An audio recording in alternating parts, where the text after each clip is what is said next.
Comencemos entonces con la clase número 5. Hoy vamos a ver sistemas de presiones múltiples. Vamos a ver la compresión en paralelo y la compresión en serie.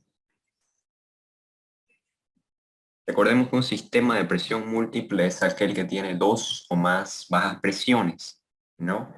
Eh, en resumen, se podría decir que tiene dos evaporadores o un separador total que requiera dos tipos de compresión o tenga dos bajas presiones por el separador.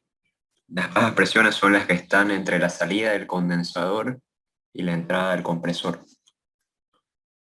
Bien, esto es un ciclo, el ciclo estándar que hemos estado viendo, que tiene condensador, evaporador, válvula, y anteriormente vimos que cómo funciona un ciclo con este depósito separador, que recordando básicamente su función es separar el vapor saturado seco del líquido saturado seco, y esto sucede a una presión intermedia. ¿Cuál es la presión intermedia? La que está entre la presión baja, que es la del evaporador, y la presión alta, que sería la del condensador. Recordemos que este depósito está formado por una válvula flotador, que su función es mantener el flujo de líquido constante, ¿no? Si el flujo de líquido está muy bajo, la válvula se abre; si está muy alto, la válvula se cierra. Bien, yo les dije en la anterior clase que cuando hicimos el ejercicio con un solo compresor, que no tiene sentido expandir con una válvula de expansión este vapor saturado seco que sale del separador, porque no obtenemos ningún beneficio de esa expansión. ¿Cuál es el beneficio buscado? La refrigeración. Como es un vapor, no puede refrigerar, no puede absorber calor. Entonces yo les decía que es conveniente tener dos compresores en este tipo de equipos, para no tener que expandir, que bajar la presión de este vapor innecesariamente.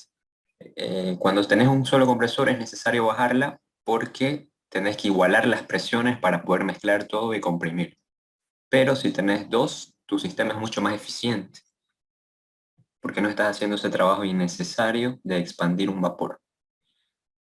Bien, analicemos entonces la compresión en serie comparada con la compresión en paralelo.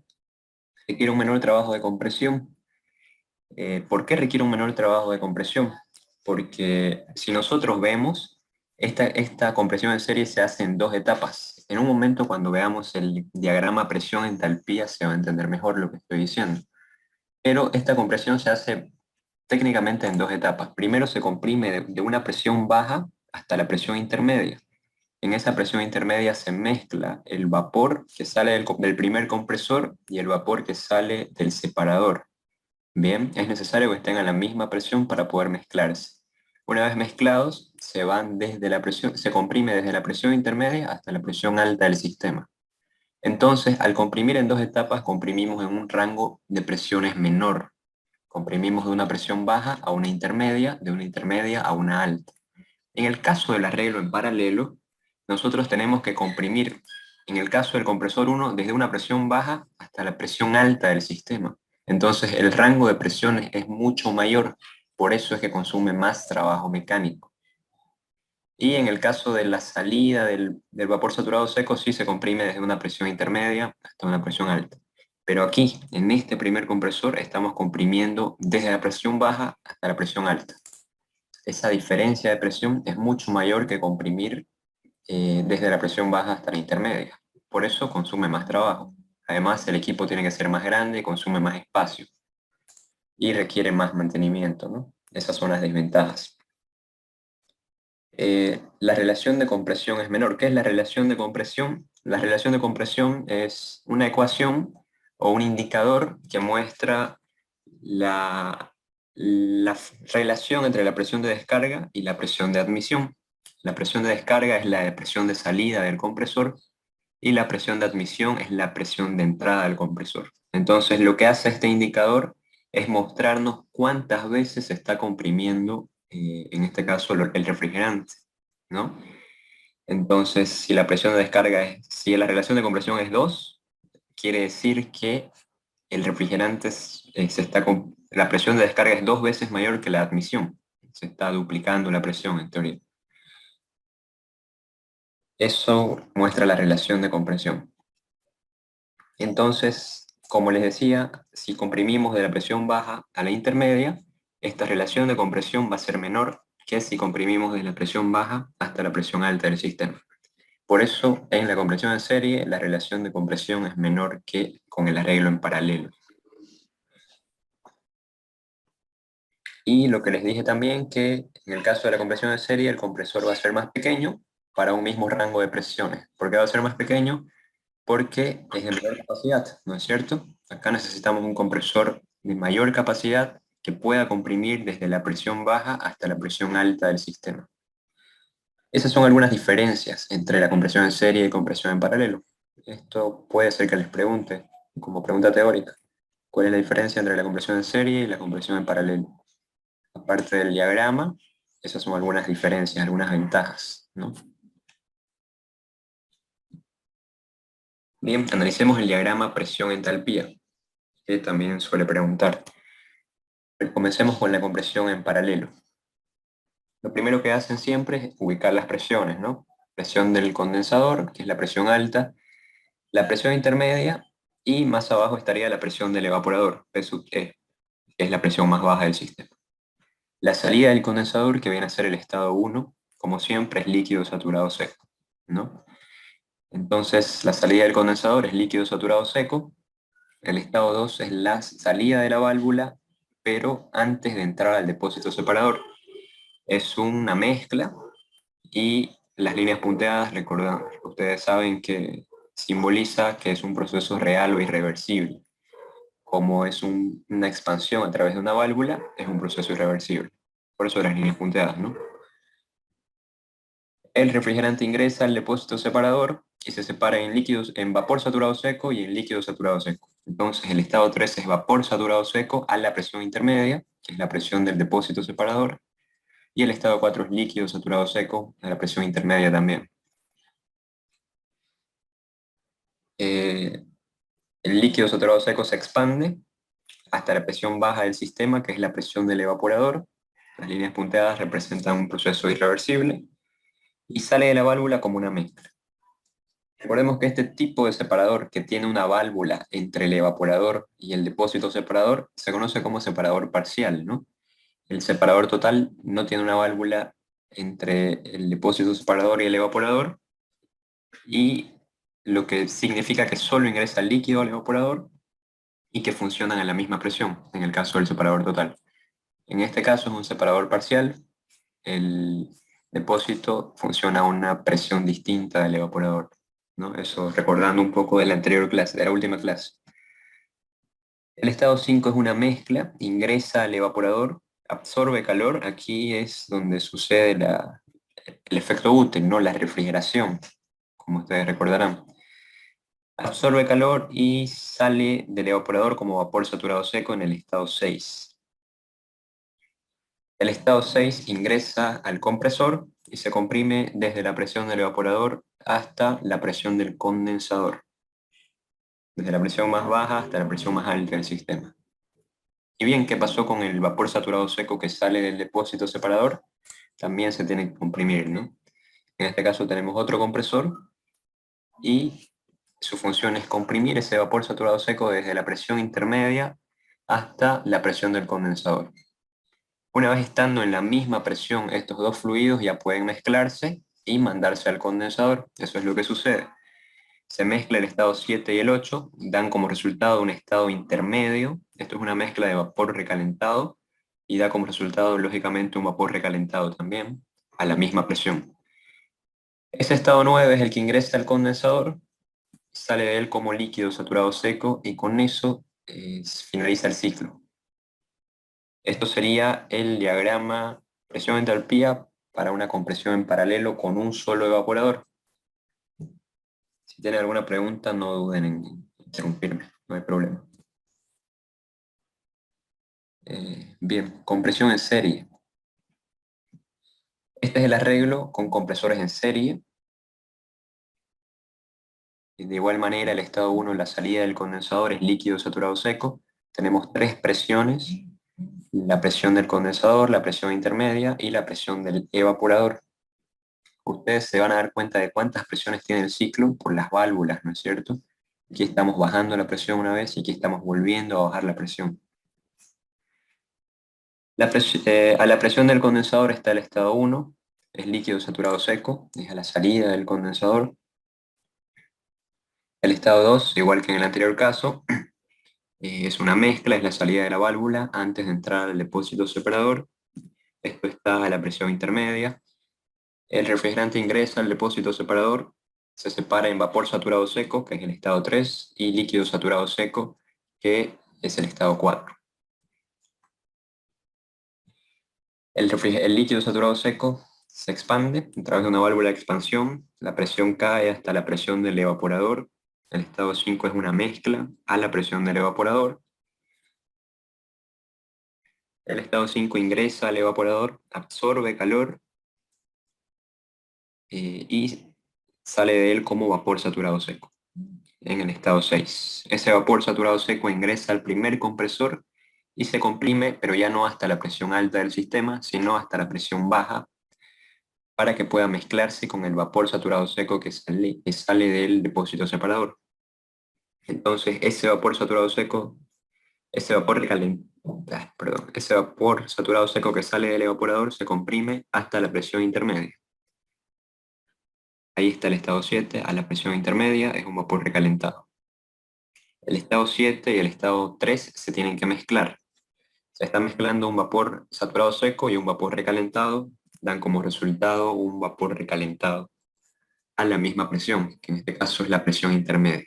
Una vez mezclados, ingresan al compresor 2, donde se deben comprimir hasta la presión alta del sistema, es decir, hasta la presión del condensador.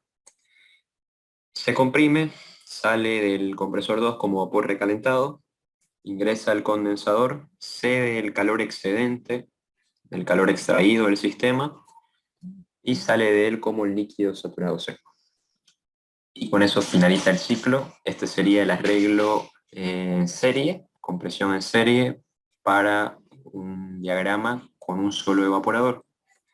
Si no hay ninguna pregunta, continuamos. Ahí se pueden ver las diferencias, ¿no? En cuanto al diagrama presión-entalpía. Si ustedes ven, son muy parecidos. Lo único que varía, lógicamente, es la compresión. Aquí se puede ver que se comprime en serie en dos etapas. Primero hasta la presión intermedia, se mezcla y luego hasta la presión alta del sistema. Acá se comprime desde la presión baja hasta la presión alta y desde la presión intermedia a la presión alta, en el caso del vapor que sale del separador. Los demás estados son idénticos, ¿no? Porque lo único que está variando es el arreglo del compresor, de los compresores. Si no tienen ninguna pregunta, comenzamos con el problema que vamos a resolver hoy. Es muy importante que entiendan cómo hacer el diagrama presión-entalpía.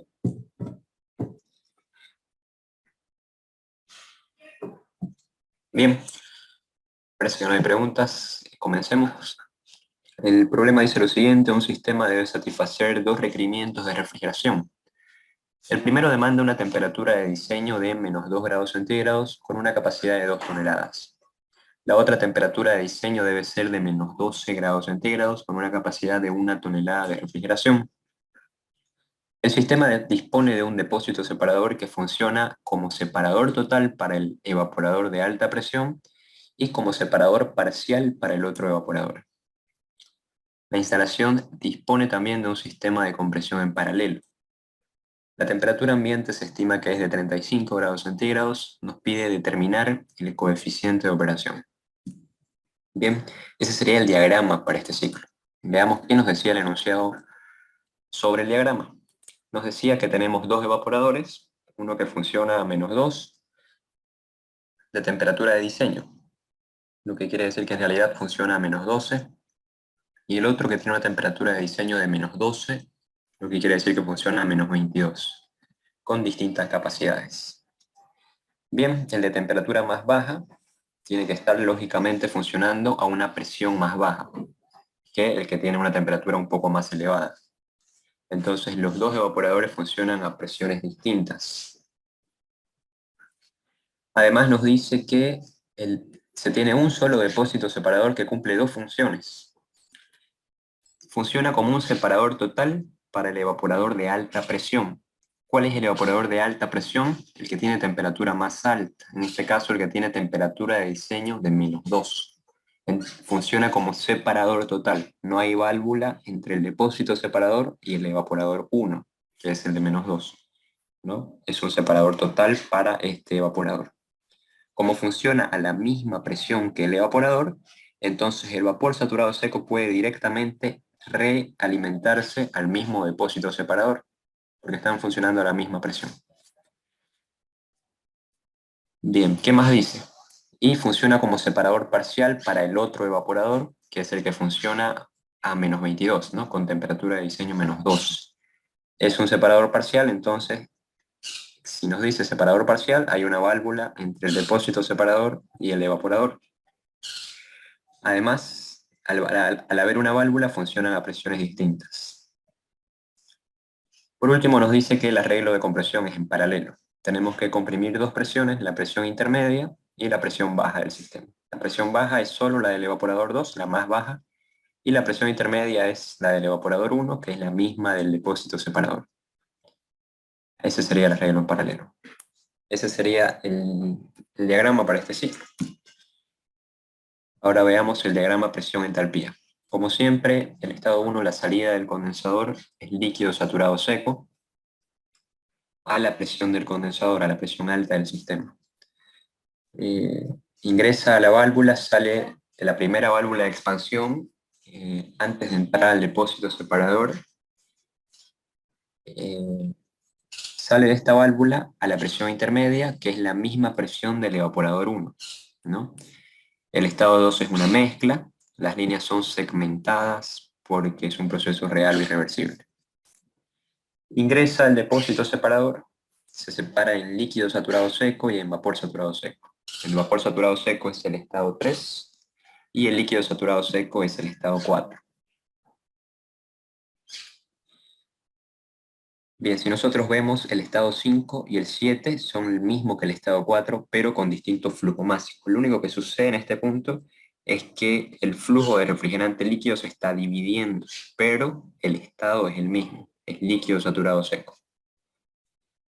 Lo mismo para el estado 6. El estado 6 es la salida del primer evaporador. Como el evaporador y este depósito separador funcionan a la misma presión, entonces el vapor saturado seco va a ser el mismo estado, con distinto flujo másico también, obviamente. Pero finalmente se mezclan, ¿no? Y todo eso se manda al compresor 2. Bien, el líquido saturado seco que va al segundo evaporador ingresa a una válvula, sale de la válvula como mezcla y a la presión más baja del sistema, que es la presión del evaporador 2. Ese sería el estado 8. El estado 8 ingresa al segundo evaporador y sale de él como vapor saturado seco a la presión baja del sistema, a la presión del evaporador 2. Ese sería el estado 9, es vapor saturado seco. Ese vapor saturado seco es el que va a ingresar al compresor 1 y se va a comprimir desde la presión baja del sistema hasta la presión del condensador, que es la presión más alta, es el estado 10.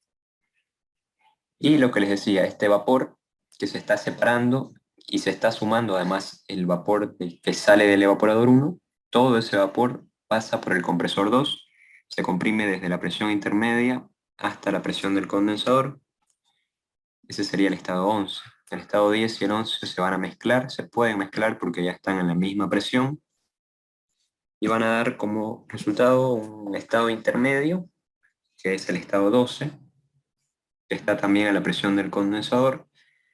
Ese estado 12 es el que va a ingresar al condensador y va a salir como líquido saturado seco una vez ceda todo el calor excedente del sistema.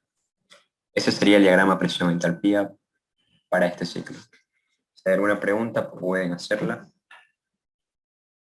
Si no, continuamos.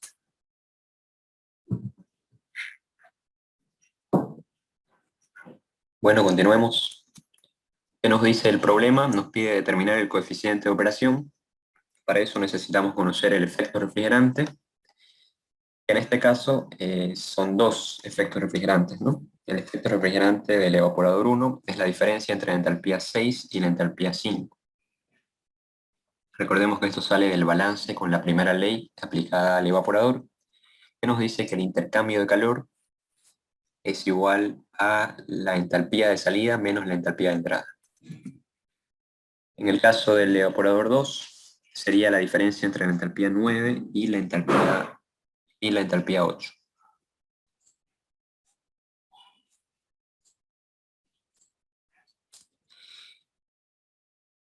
Bien, en cuanto al trabajo de compresión, también van a haber dos, porque tenemos dos compresores. Recordemos que el trabajo de compresión es la diferencia entre la entalpía de entrada y la entalpía de salida. Entonces, para el compresor 1 sería entalpía 9 menos entalpía 10. Para el compresor 2 sería entalpía 3 menos entalpía 11. Y ese sería el coeficiente de operación. Tenemos que tomar en cuenta los dos efectos refrigerantes y los dos trabajos de compresión con su respectivo flujo másico. Para el efecto refrigerante 1 le corresponde el flujo másico 5. A eso se le suma el flujo másico 8 por el efecto refrigerante 2. Ese sería el flujo que pasa por el segundo evaporador. Todo eso se divide entre el trabajo de compresión total, que está compuesto por el trabajo de compresión del primer evaporador, que tiene que considerar el flujo másico del primer evaporador, sería el flujo másico 9, por el valor absoluto del trabajo de compresión 1, más el flujo másico 3, que es el vapor que alimenta el segundo compresor, por el valor absoluto del trabajo de compresión. Ese sería el coeficiente de operación para este ciclo. Esos son los datos que nos da el enunciado. Nos dice que el primer evaporador tiene una capacidad de 2 toneladas de refrigeración, el segundo evaporador tiene una capacidad de 1 tonelada de refrigeración, y nos da las temperaturas. Conocemos la temperatura de diseño de los dos evaporadores y la temperatura ambiente. Recordemos la ecuación temperatura de diseño menos temperatura del evaporador igual a 10 grados centígrados. Entonces de aquí despejamos temperatura del evaporador, que es con la que tenemos que trabajar. La temperatura de diseño solo nos sirve para determinar la temperatura del evaporador. En cuanto al evaporador 1, sería menos 2, menos 10 grados centígrados, igual menos 12, ¿no? La temperatura a la que funciona el primer evaporador es de menos 12 grados centígrados. Hacemos lo mismo para el segundo evaporador y nos quedaría que la temperatura del evaporador 2 es igual a menos 22 grados centígrados. En cuanto a la temperatura ambiente, nos sirve para determinar la temperatura a la que funciona el condensador. Esa es la ecuación, temperatura del condensador menos temperatura ambiente igual a 10 grados centígrados. De ahí despejamos la temperatura del condensador, sería 35 grados centígrados más 10, igual a 45. A esa temperatura funciona el condensador, a 45 grados centígrados. Recordemos que la temperatura del condensador tiene que ser mayor que la temperatura ambiente para que el flujo de calor sea el deseado, es decir, para que se pueda ceder el calor excedente del sistema al medio ambiente. Lo mismo para el evaporador, debe ser menor que la temperatura de diseño. La temperatura de diseño es la temperatura interior de la cámara frigorífica o del espacio refrigerado. Entonces la temperatura del evaporador tiene que ser menor que esa temperatura de diseño para que el flujo de calor sea el deseado, para que se pueda absorber el calor excedente del foco frío.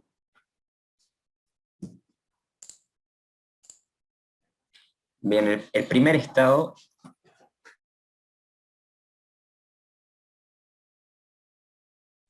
perdón, el estado 1 es líquido saturado seco a la presión del condensador. Como es un líquido saturado seco, sabemos que el título es cero y conocemos la temperatura. La temperatura a la que funciona el condensador es de 45 grados centígrados. Conociendo la temperatura y el estado en el que está, que es un líquido saturado seco, entramos a la tabla de Freon saturado, ubicamos la temperatura, tenemos que interpolar entre esos dos valores y leemos la entalpía del líquido saturado seco. Sería 19,1 kilocalorías por kilogramo. Con eso está definido el primer estado. Además podemos conocer la presión. Eso nos puede ser útil más adelante. La presión a la que funciona el condensador es la presión de saturación para esa temperatura de 45, y en este caso es 11,14 kilogramos fuerza por centímetro cuadrado. Por eso está definido el primer estado. El estado 2, como es la salida de una válvula, recordemos que los procesos en las válvulas son isoentálpicos. Como es la salida de una válvula, la entalpía se va a mantener constante. La entalpía 2 va a ser igual a la entalpía 1. Es 19,1. Bien, el estado 3 es vapor saturado seco y conocemos la temperatura. Es la temperatura intermedia o la temperatura del primer evaporador. Como es un vapor saturado seco, el título es 1, y entramos a la tabla con la temperatura y leemos la entalpía del vapor saturado seco. Sería 43,51. Además podemos determinar la presión a la que funciona el primer evaporador. Sería 2,063. Con eso queda definido el estado 3. Y bueno, como este estado ingresa a un compresor, nos va a ser útil conocer el valor de la entropía, porque nosotros asumimos que la compresión es isoentrópica. Entonces, leemos la entropía del vapor saturado seco a esa temperatura. La entropía sería 0,167.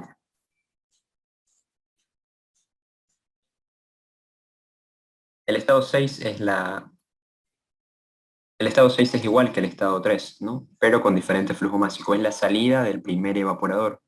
Por lo tanto, la entalpía del estado 3 y del estado 6 va a ser la misma. Es 43,51, y las condiciones en las que está el refrigerante en el estado 6 son las mismas. El estado 4 es líquido saturado seco a la presión del intermedia o a la presión del primer evaporador. Esa presión es 2,063. La diferencia es que es un líquido saturado seco, entonces el título es 0. Con la presión y sabiendo que es un líquido saturado seco, entramos a la tabla, ubicamos el valor de la presión y la entalpía del líquido saturado seco. Sería 5,93. Esa sería la entalpía del estado 4. El estado 5 es la salida de una válvula, por lo tanto la entalpía se mantiene constante, y el estado 6 también es igual que el estado 4. Esos tres estados son los mismos, pero con distintos flujos máxicos. Perdón, el estado 5 no es la salida de una válvula. Simplemente se está dividiendo el flujo másico en 5 y 7, ¿no? Por eso son los mismos. Bien, el estado 8 es la salida de una válvula. Ahora sí, entalpía 8 es igual a la 7. El estado 9 es la salida del evaporador 2. Tenemos la temperatura y sabemos que el refrigerante sale del evaporador como vapor saturado seco. El título es 1. Con la temperatura entramos a la tabla y leemos la entalpía del vapor saturado seco, 42,44. El refrigerante sale del evaporador como vapor saturado seco siempre, ¿no? Y esa sería la presión a la que funciona el evaporador 2. Es la presión más baja del sistema, 1,41, 1,406. Bien, como este estado entra al compresor, nos va a ser útil conocer la entropía. La entropía es la de vapor saturado seco y es 0,169. Bien, definamos el estado 10. El estado 10 es la salida del compresor 1. Conocemos la entropía y sabemos la presión hasta la que se tiene que comprimir, y también conocemos la presión de entrada. Podemos utilizar el diagrama presión-entalpía. La presión de entrada es 1,4 y entra como vapor saturado seco. Ahí estaría el estado 9, en la presión de 1,4 y en la línea de vapor saturado seco. Trazamos una línea de entropía constante. Aquí está la línea de 0,17, un poquito a la izquierda, porque nuestra entropía es 0,169, casi 0,17. Un poquito a la izquierda va a estar nuestro estado. Hacemos que coincida con la presión de 11. Aquí está el valor de 10, entonces un poco, y acá el de 14. Entre esos dos valores va a estar la presión de 11. Aproximadamente ahí estaría el estado 10. En ese punto trazamos una línea vertical y leemos el valor de la entalpía. La entalpía 10 sería 51.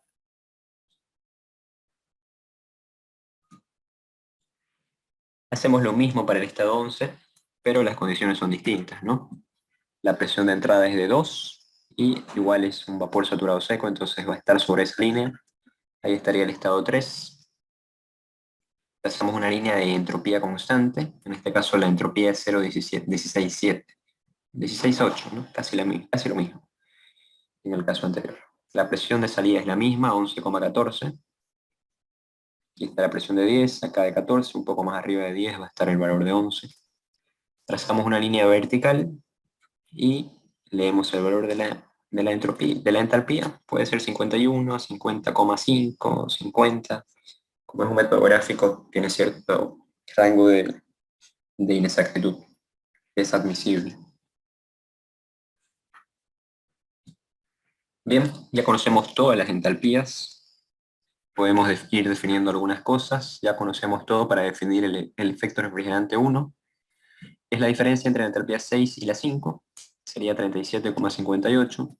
Lo mismo para el efecto refrigerante 2. Ya conocemos la entalpía 9 y la 8. El efecto refrigerante sería 36,51. Y podemos definir los dos trabajos de compresión. Conocemos la entalpía 9 y la 10. El trabajo de compresión del compresor 1 sería menos 8,56. Y para el caso del compresor 2, la diferencia entre la entalpía 3 y la 11. El trabajo de compresión sería 7 casi, ¿no? Menos 7. Recordemos que el trabajo es negativo porque un compresor consume trabajo mecánico. Bien, todavía no podemos definir el coeficiente de operación porque no conocemos ningún flujo másico hasta el momento. Para eso vamos a comenzar a hacer un análisis de masa. Haciendo un análisis general vemos que el flujo másico 1 es igual al 2 y es igual al 12. El flujo másico 5 es igual al 6. El flujo másico 7 es igual al 8, al 9 y al 10. El flujo másico 4 es la suma del flujo másico 5 y 7. En este punto el líquido se está dividiendo en 5 y 7, ¿no? El flujo másico 3 es igual al flujo másico 11. Es todo el vapor saturado seco que está a presión intermedia, que se comprime en el compresor 2. El flujo másico 2 es la suma entre el 10 y el 11, que son las salidas de los respectivos compresores. Para definir los flujos máxicos de los dos evaporadores tenemos el dato de la capacidad de refrigeración. Esa es la ecuación de capacidad de refrigeración. Es capacidad de refrigeración igual al flujo másico del evaporador por efecto refrigerante. De ahí despejamos flujo másico del evaporador y tenemos que es igual a capacidad de refrigeración dividido entre efecto refrigerante. Tenemos que hacer antes una conversión de unidades. Tenemos que convertir las toneladas de refrigeración a kilocalorías por kilogramo, ¿no? Perdón, a kilocalorías por minuto, para que se puedan simplificar y nos puedan quedar kilocalogramos por minuto, que son las unidades de flujo máximo. Entonces, la equivalencia es una tonelada, equivale a 50,4 kilocalorías por minuto. Haciendo esa conversión ya podemos dividir, ya son compatibles las unidades, y nos queda que el flujo másico del evaporador 1 es 2,68. Hacemos lo mismo para el segundo evaporador, y tenemos que el flujo másico es 1,38. Con eso ya conocemos dos flujos máxicos y se simplifica un poco el análisis. Bien, como es necesario conocer los flujos máxicos de los compresores, y bueno, no tenemos nada para definir sobre todo el del compresor 2. El del compresor 1, si nosotros vemos el flujo másico 9 es igual al 8, que ya lo tenemos, es el flujo másico del evaporador 2. Pero para el caso del compresor 2, no tenemos nada que nos ayude a determinar ese flujo másico a simple vista. Lo que tenemos que hacer es un análisis en el separador. Esa sería nuestra frontera termodinámica para hacer nuestro análisis. Según nuestra frontera, nuestro sistema tiene dos entradas y dos salidas. Las entradas son el flujo másico 1 y el flujo másico 6. Las salidas son el flujo másico 3 y el flujo másico 4. Si se corta, volvemos a entrar y ya vamos a terminar. Ya no nos falta mucho. Bien, multiplicando el respectivo flujo másico por su entalpía, tenemos el balance de energía, ¿no? Flujo másico 1 por entalpía 1, flujo másico 6 por entalpía 6, flujo másico 3 por entalpía 3 y flujo másico 4 por entalpía 4. Aquí hay algunas equivalencias de flujos máxicos que podemos cambiar en esta ecuación para tener menos incógnitas. Lo único que no podemos tocar es el lugar de las entalpías. Eso no se puede modificar porque ya nuestro balance de energía estaría mal, ¿no? Se mantiene, donde es entalpía 1 por flujo másico 1, se mantiene el lugar de la entalpía, ¿no? Lo mismo para las demás, 6, 3 y 4. Pero los flujos másicos tienen algunas equivalencias. En este caso, el flujo másico 1 es la suma entre el flujo másico 10 y el 11, ¿no? Entonces les decía que vamos a hacer algunos cambios, algunas equivalencias de flujo másico para hacer la ecuación con menos incógnitas. De acá de la ecuación original, ¿qué conocemos? Conocemos el flujo másico 6, que es el flujo másico del evaporador 1. Conocemos el flujo másico 4. ¿Cómo conocemos el flujo másico 4? Porque es la suma del flujo másico 5 y 7. La suma del flujo másico de ambos evaporadores, que ya la calculamos con la capacidad, ¿no? Entonces ese flujo másico 4 es 4,06. Bien, esos son los flujos que conocemos.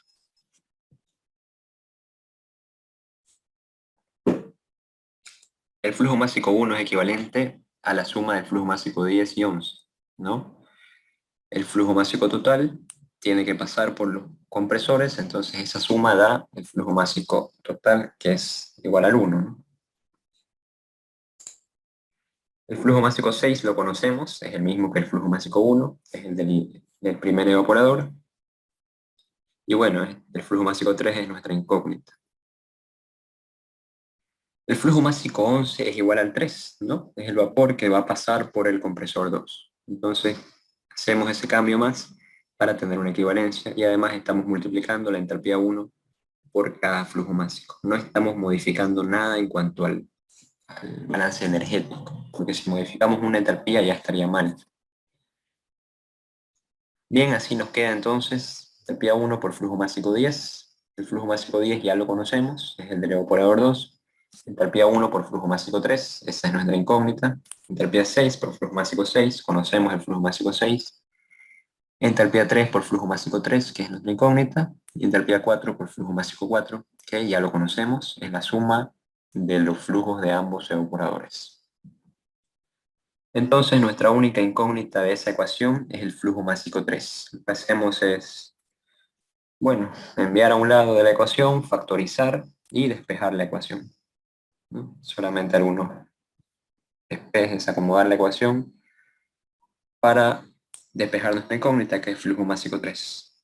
Todo lo demás lo conocemos. Conocemos la entalpía 1, la 6, la 4, la 3 y la 1 también.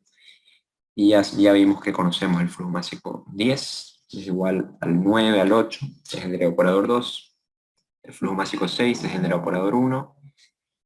Y bueno, el flujo másico 4 ya les dije, la suma entre el flujo másico del evaporador 1 y del 2. Lo único que hacemos es meter a la calculadora y determinar el flujo másico 3 es igual a 4,87. Ese es el flujo que pasa por el compresor 2. Bien, con eso ya podemos determinar el coeficiente de operación. Conocemos todos los flujos másicos y las entalpías, que nos ayudaron a calcular los efectos refrigerantes y los trabajos de compresión. El coeficiente de operación para esta ecuación es de 3,29.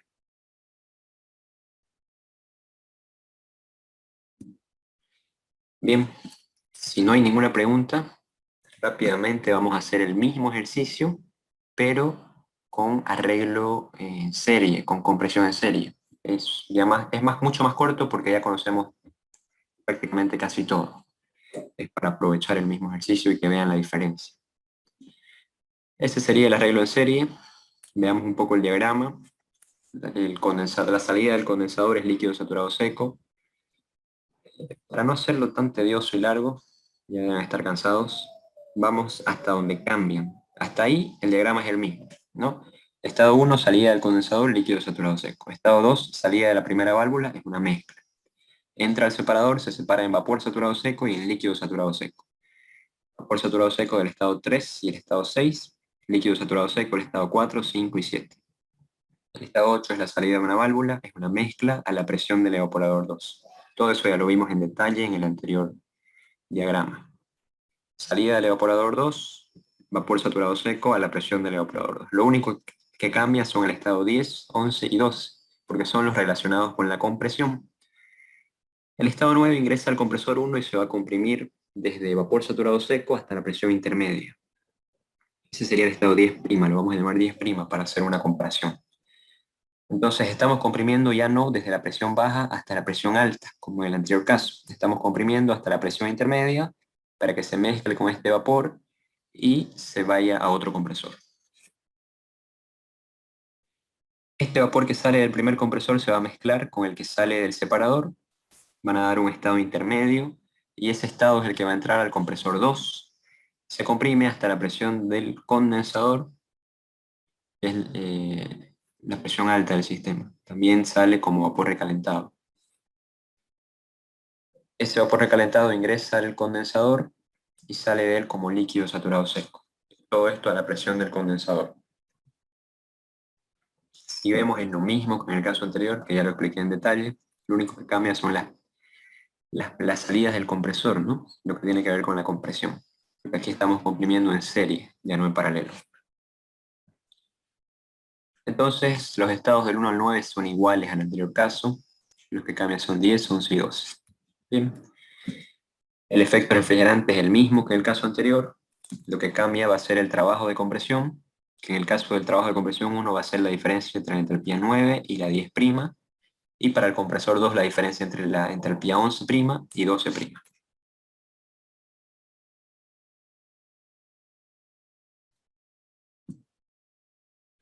¿Qué flujos básicos conocemos? Conocemos los flujos básicos de los evaporadores, eso no cambia, se mantiene.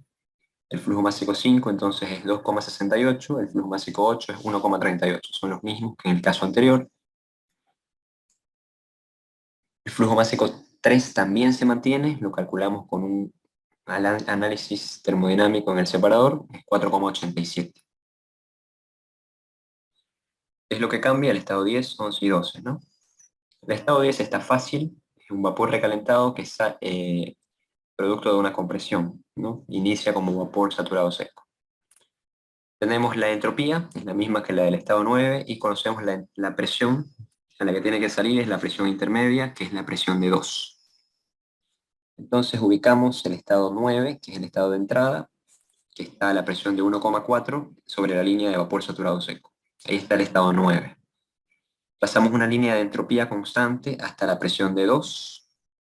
Ahí está el estado 10'. Trazamos una línea vertical para leer el valor de la entalpía. En este caso es 44. Con eso está definido el estado 10', sin mayores complicaciones, como pueden ver. Bien, para el estado 11 ya está más complicado. ¿Por qué? Porque el estado 11 es el producto de una mezcla entre el estado 10' y el estado 3. Al ser una mezcla entre un vapor saturado seco y un vapor recalentado, el estado 11' es un vapor recalentado también. ¿Qué podemos saber del estado 11? Primero, el flujo másico. Conocemos el flujo másico 3, salido del balance. Conocemos el flujo másico 10', es el del evaporador 2. Entonces, haciendo esa suma, el flujo másico 11' es igual a 6,25. Haciendo un balance en este punto, que es donde se mezclan, en este punto se está mezclando el flujo másico 3 y el 10, ¿no? Este es el balance. Flujo másico 11' igual al flujo másico 3 más 10. Multiplicando cada uno por su respectiva entalpía, tenemos esta ecuación de energía. Entalpía 11' por flujo másico 11' igual a entalpía 10', flujo másico 10', entalpía 3, un flujo másico 3. De aquí conocemos todo ya, porque ya tenemos el flujo másico. Lo único que no conocemos es la entalpía 11', que es lo que vamos a despejar. Despejando y reemplazando, podemos hacer los cálculos. Para la entalpía 11' es igual a 43,62. Por eso está definido el estado 11. En este caso fue fácil porque previamente ya hicimos el balance en este punto.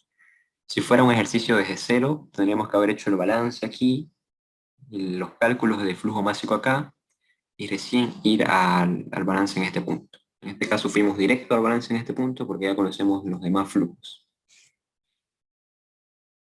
Esa es la entalpía 11'. La entalpía 11' tiene que ser menor que la entalpía 10' y mayor que la 6, ¿no? Porque es una mezcla entre esos dos. Vemos que eso se cumple.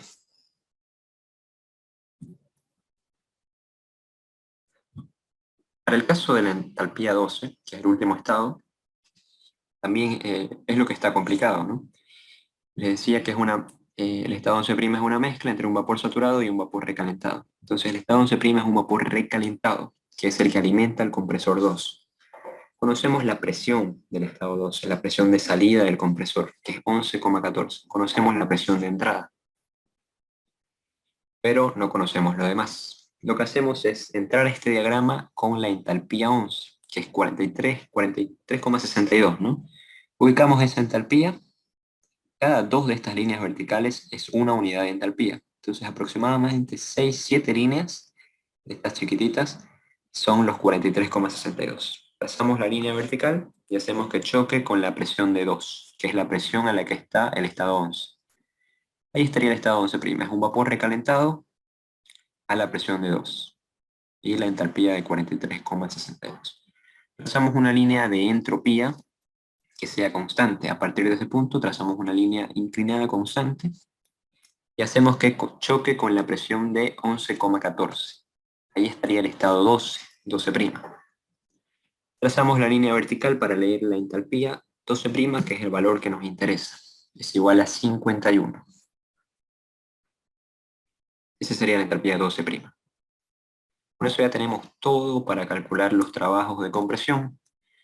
El trabajo de compresión 1 es igual a entalpía 9 menos entalpía 10', igual a menos 1,56. Y el trabajo de compresión 2 es igual a entalpía 11' menos entalpía 12'. Vemos que el trabajo de compresión 1 ha bajado significativamente, ¿no? El anterior caso era mucho más alto. Eso porque estamos comprimiendo desde la presión baja hasta la intermedia, ya no desde la presión baja hasta la presión alta del sistema. Los efectos refrigerantes se mantienen igual que en el anterior caso de compresión en paralelo. Tenemos todo ya para determinar el coeficiente de operación. Conocemos el flujo básico 5, el 8, el 11' y el 9. Conocemos los efectos refrigerantes y los trabajos de compresión. Lo único que hacemos es reemplazar en esta ecuación, hacer los cálculos. Vemos que el coeficiente de operación es mayor que en el caso anterior. ¿Por qué es mayor si los efectos refrigerantes se han mantenido? Porque ha mejorado la eficiencia en los compresores. Este trabajo de compresión, este de acá, es mucho más bajo que en el caso anterior, ¿no? Entonces, eso nos ayuda a que mejore el coeficiente de operación.